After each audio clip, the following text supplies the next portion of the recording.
my favorite things to do here at the air races is come visit the National Heritage Museum. I'm here with the director. Why don't you introduce yourself? My name's Charlie Marks. I'm from Atlanta, Georgia. I've been in charge of the Heritage for the last 4 years. Now, Charlie, tell me what we can expect to see out here at the museum.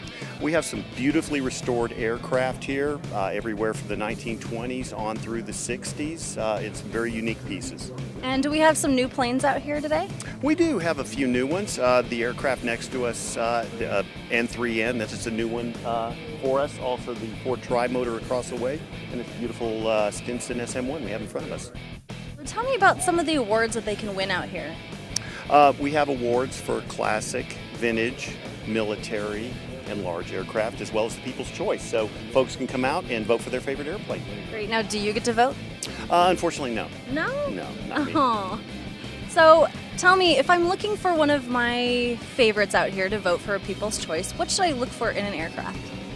Well, it's really, it is exactly that. It's people's choice. A lot of people come out, they look at these planes and maybe they flew them in the past, or maybe they flew on them in the past, or maybe they're just looking for eye candy. It's really their choice. Speaking of eye candy, do you have a favorite part about the air races? Well, of course I'm going to say it's the Heritage. Oh, races, I thought. But, okay, besides Heritage, because you can't be biased, is there another part that you enjoy about the air races? Well, racing here, it's the only place in the world you can see this. They've been doing it since 1964, and there's no place else in the world you can come and see wingtip to wingtip air racing. It's the fastest motorsport in the world. It is. And speaking of racing, we're going to get back to that. Thank you so much, Charlie. Thank you. Good afternoon from the 49th Annual TravelNevada.com Reno National Championship Air Races, presented to you by Breitling. I'm race announcer and airshow pilot Steve the Wild Thing Stavrakakis, here to give today's race results. Well, we had another beautiful day for racing. In the biplane division today, Tom Aberley in Phantom was well ahead of the pack, but was disqualified for low flying, giving the win to Carl Grove in Drag Racer. The penalty also forces Tom to start in the last row in Sunday's Gold Race. The only race for the biplanes on Saturday will be the Silver Race, and the racers to watch in this will be Jeffrey Lowe in second row, challenging Marilyn Dash and Casey Erickson for their wins. In our T6 division, the bronze heat had rookie flyer Rob Sandberg in race 42, Honest Entry, hit the checkered flag first, and in the T6 Silver, we had Gordo Sanders flying Big Red, taking the first place spot with a speed of 232 miles per hour. Gene McNeely in Undecided pulled second, with Vic McMahon and Gunslinger bringing up the third place. In the silver heat of the sport class, Lynn Farnsworth in race 44, Miss Karen 2, won the class with a speed of 343 miles per hour and will bump up to the sport gold race tomorrow. We'll see how much more he has in his Lancer legacy and whether he will be able to keep up with the fastest aircraft in the sport class. In the gold heat of the sport class, Jeff Lavelle in his Glass Air 3 pulled away from the pack with average speeds in the low 390 mile an hour range. John Parker in the Blue Thunder 2 Mustang came in about 11 seconds in arrears of Jeff Lavelle, and Lee Beal with his Chevy engine under the hood taking the third spot. Steve Senegal in race 11 Endeavor won again in his Arnold AR-6 aircraft.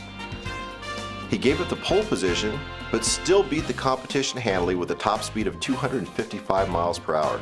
Currently, second place is held by rookie Justin Phillipson in Outrageous. That's quite an accomplishment for the rookie. In jets today, race number 5, American Spirit, was flown by local hero Rick Vandam, who boasted a race speed of 482 miles an hour to easily win the Jet Gold Heat. Phil Fogg in Fast Company brought up the number 2 spot with a speed of 465 miles per hour, and Top Gun pilot Mike Mangold flying Draken posted a speed of 426 miles per hour to secure the third place.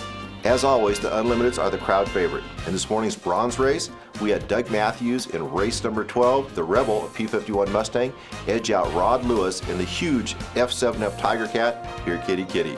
Brant Seghetti followed in his Jelly Belly Special, another P-51 Mustang called Sparky, to take a distance third slot. In the Silver Unlimited heat, we had Miss America at Dr. Brent Heisey with an 11-second lead over retired astronaut and shuttle commander Kurt Brown as she crossed the finish line with a high speed of 402 miles per hour. She passed Kurt on a second lap and never lost the lead at that point. In this afternoon's Unlimited Gold Race, it was no surprise when reigning world champion Stephen Hinton smoked the competition in Bill DeSeppi's race number 7 Strega.